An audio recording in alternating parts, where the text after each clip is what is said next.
जनाब स्पीकर, मैं गुजारिश ये करना चाहता हूं कि हम बड़े नाजुक दौर से गुजर रहे हैं, लेकिन मेरे बहुत ही सीनियर दोस्त हैं, सीनियर शायद मेरे से नहीं है पार्लिमानी सियासत में, लेकिन स्पीकर रहे हैं।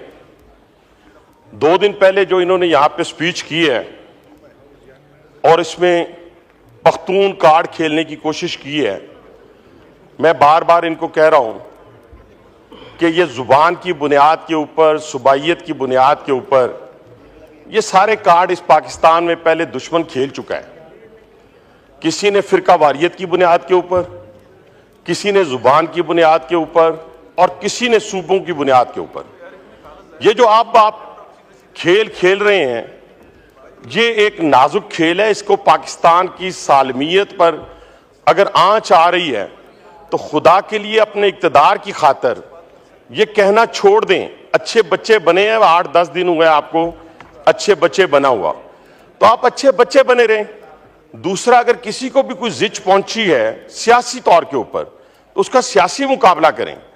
आज जो गुफ्तगू आप करते हैं या करने जा रहे, मैं अब की आपको गारंटी देता हूं रावलपिंडी की जी, मैं रावलपिंडी से नुमाइंदगी कर रहा हूं। मैं कहता हूं कि एक पख्तून को, जनाब स्पीकर, एक पख्तून को रावलपिंडी के किसी एक थाने में बेगुनाह, गुनाहगार पंजाबी हो, पख्तून हो, वो सरकारी इमलाक को नुकसान पहुंचाए, वो किसी प्राइवेट इमलाक को नुकसान पहुंचाए, मैं जिम्मेदार नहीं हूं। लेकिन एक पख्तून को अगर रावलपिंडी के किसी एक थाने में बेगुनाह एक रात एक दिन रखा जाएगा, जनाब स्पीकर, मैं उसका जवाब दूंगा आपको। मैं नहीं हो सकता, यह मुमकिन नहीं है कि किसी पख्तून को बेगुनाह पकड़ा जाए। लेकिन आप करते क्या है जनाब स्पीकर, यहां पे आप आंखें दिखाते हैं स्पीकर को, वहां आप डी चौक में अकेला छोड़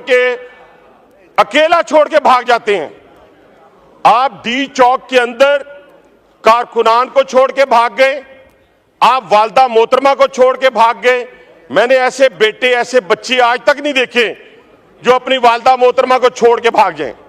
मैंने आज तक ना पख्तूनों में देखे, ना पंजाबियों में देखे, ना सिंधियों में देखे, ना बलोचों में देखे, ना कश्मीरियों में देखे, और माशाल्लाह ऐसे बच्चे भी नहीं देखे जो वालदा मोहतरमा से 20-20 साल बड़े हों, ऐसे भी मैंने नहीं देखे।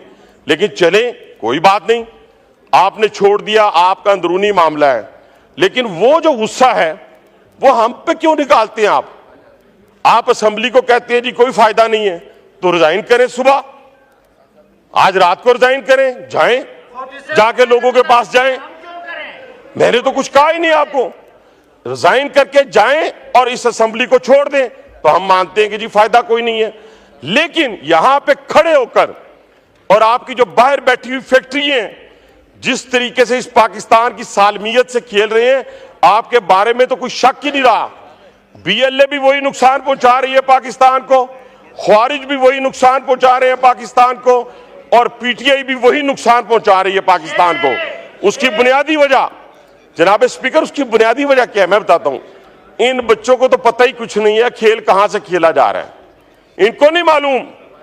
ये तो कठपुतली हैं, इनको क्या मालूम कि बानी पीटीआई जो है, इनको क्या मालूम जनाब स्पीकर, ये कदम कदम बुलाएं, घबराना नहीं जनाब स्पीकर, घबराना नहीं, ये कदम कदम बुलाएं, ये सवाद कुएं जाना, ये कदम कदम बुलाएं, ये सवाद कुएं जाना, जिन्हें जिंदगी हो प्यारी वो यहीं से लौट जाएं। वहां से भागते हुए आते हैं आप, शुक्रिया, और कहते नहीं शुक्रिया सर। अभी कहां से शुक्रिया, अभी तो 2 मिनट और आपके। स्पीकर साहब देखे ना, आज सुने आपके, एक मिनट चेयर से भी सुन लेना, चेयर की भी बात सुन लें। हनीफ अब्बासी साहब, आप चेयर की भी बात सुन लेना, आप चेयर की बात सुन लें, एक मिनट। आप चेयर की बात सुनेंगे तो फिर आगे चलेंगे ना। मेरी गुजारिश ये है, मैंने मौलाना फजल रहमान साहब को टाइम देना है, आपके चीफ विप ने कहा है 2 मिनट के लिए आप पहले हनीफ अब्बासी साहब को टाइम दें, इसलिए मैंने वो एहतराम करते हुए वो किया है। तो आप वाइंड अप करें, मौलाना साहब ने बोलना है। वाइंड अप करो जी, वाइंड अप करें। तो मैं ये कह रहा था कि इनको समझाने वाली बात ये है कि आप देखें ना, वो लीडर ऑफ द अपोजिशन माशाल्लाह बड़ी जबरदस्त बात की उसने अब सीधे रास्ते पे आ गए, और सीधे रास्ते पे आने के बाद फिर नामालूम का जिक्र उन्होंने शुरू कर दिया।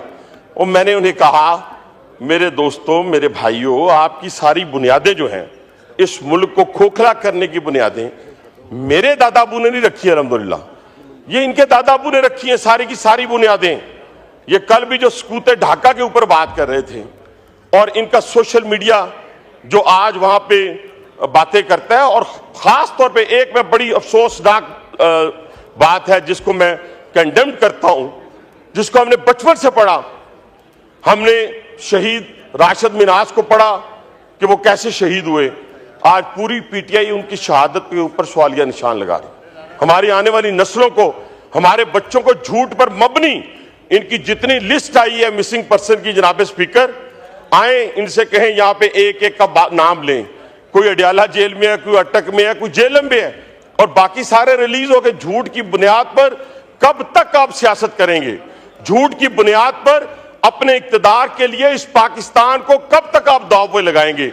ना करें। ये पाकिस्तान होगा तो सारे लोग होंगे। अभी तो एक खुरा जा रहा है जनाब स्पीकर, अभी तो अब्बू जी जो पकड़े हुए हैं उनका खुरा सीधा बानी पीठे की तरफ जा रहा है माजत के साथ, और बड़ा ही संगीन किस्म के इल्जामात जो हैं वो जो लग चुके हैं, एविडेंस आ चुका है।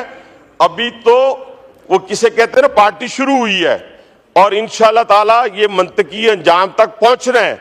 अगर जनाब स्पीकर ये मंतकी अंजाम तक ना पहुंचा तो फिर वो जत्थों की हुकूमत जो आज शाम में है, जो आज इराक में है, जो आज लीबिया में है, जो आज अफगानिस्तान में है, वो इंशाल्लाह इस पाकिस्तान में हम नहीं होने देंगे।